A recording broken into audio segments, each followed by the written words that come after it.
بسم اللہ الرحمن الرحیم۔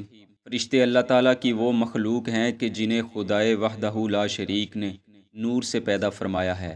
یہ ہماری نظروں سے پوشیدہ ہیں، مگر انہیں ایسی طاقت دی گئی ہے کہ اللہ کے حکم سے جس شکل میں چاہیں ظاہر ہو جائیں۔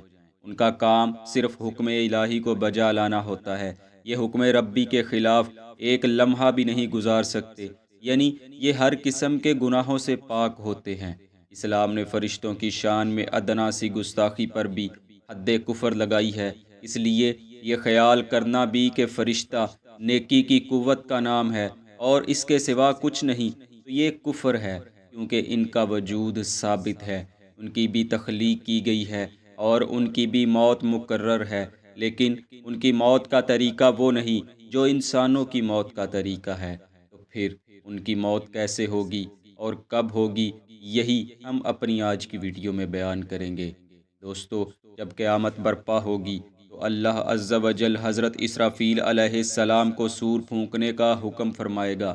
یہ حکم 3 بار فرمایا جائے گا، یعنی 3 بار سور پھونکا جائے گا۔ پیارے آقا صلی اللہ علیہ وآلہ وسلم نے ارشاد فرمایا، جب اللہ تعالیٰ پہلی بار سور پھونکنے کا حکم فرمائے گا تو حضرت اسرافیل علیہ السلام، جو کہ سور کو اپنے منہ میں لیے مسلسل اس انتظار میں ہیں کہ کب حکم ہو اور سور پھونک دے، وہ فوراً سور پھونک دیں گے۔ جیسے ہی پہلی بار سور پھونکا جائے گا تو زمین و آسمان والوں پر ہیبت اور گھبراہٹ طاری ہو جائے گی، ہر چیز لرز اٹھے گی۔ اس کی ہولناکی کا عالم یہ ہوگا کہ بلند و بالا پہاڑ ریزہ ریزہ ہو کر یوں اڑنا شروع ہو جائیں گے، گویا بادل آسمان پر اڑ رہے ہیں۔ زمین یوں ہچکولے لے گی جیسے کشتی سمندر کی تندو تیز لہروں میں ہچکولے کھاتی ہے۔ دودھ پلانے والیاں اپنے دودھ پیتے بچوں کو بھول کر بھاگ کھڑی ہوں گی، حمل والیوں کے حمل گر جائیں گے، بچے دہشت کے سبب بوڑھے دکھائی دیں گے۔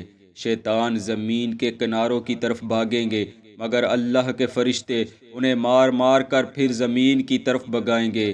ابھی یہ ہولناک منظر ختم بھی نہ ہوا ہوگا کہ زمین پھٹ جائے گی، سورج اور چاند کی روشنی ختم کر دی جائے گی، آسمان کو اپنی جگہ سے کھینچ کر لپیٹ دیا جائے گا جیسے گلی ہوئی چاندی ہو، اور یہ سب پہلی سور پھونکنے کے بعد کا منظر ہوگا۔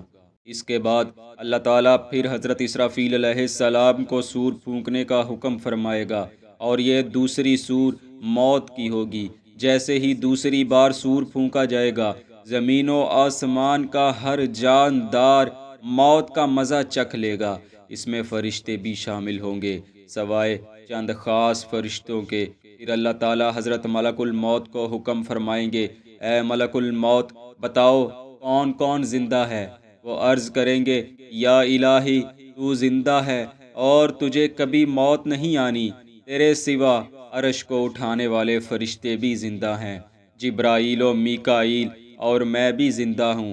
پھر حکم ہوگا تو جبرائیل و میکائیل علیہم السلام پر بھی موت طاری کر دی جائے گی۔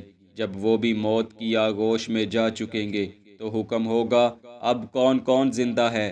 ملک الموت عرض کریں گے، الہی، عرش اٹھانے والے فرشتے زندہ ہیں اور میں بھی زندہ ہوں۔ پھر حکم ہوگا تو عرش اٹھانے والے فرشتوں پر بھی موت طاری کر دی جائے گی۔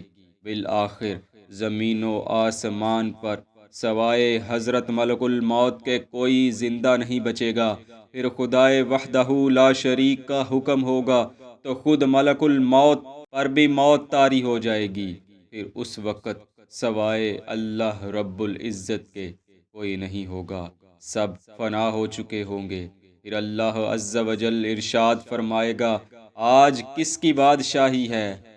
پھر خود ہی ارشاد فرمائے گا، ایک اللہ جو سب پر غالب ہے۔ حضور نبی کریم صلی اللہ علیہ وآلہ وسلم نے ارشاد فرمایا، اللہ تعالیٰ 3 مرتبہ یہ ارشاد فرمائے گا، میں ہوں جبار، کون ہے جو میرا شریک ہونے کا دعویٰ کرتا ہے کوئی تو سامنے آئے، مگر کوئی سر اٹھانے والا نہیں ہوگا۔ اس کے بعد اللہ تعالیٰ عرش اٹھانے والے فرشتوں کو حکم فرمائے گا کہ زندہ ہو جاؤ، وہ زندہ ہو جائیں گے۔ پھر جبرائیل و میکائیل اور اسرافیل کو زندہ ہونے کا حکم ہوگا، وہ بھی زندہ ہو جائیں گے۔ پھر حضرت اسرافیل علیہ السلام کو تیسری مرتبہ سور پھونکنے کا حکم ہوگا۔ آپ جب تیسری بار سور پھونکیں گے تو ہر مردہ زندہ ہو کر میدان محشر کی طرف چل پڑے گا۔ اس کے بعد حساب و کتاب اور جنت و دوزخ کا عمل شروع ہو جائے گا۔ دوستو، امید کرتے ہیں یہ ویڈیو آپ کے علم میں بیش قیمت اضافے کا باعث بنی ہوگی۔ اپنی قیمتی رائے سے ضرور آگاہ کیا کریں۔ اللہ آپ کا اور ہمارا حامی و ناصر ہو، آمین۔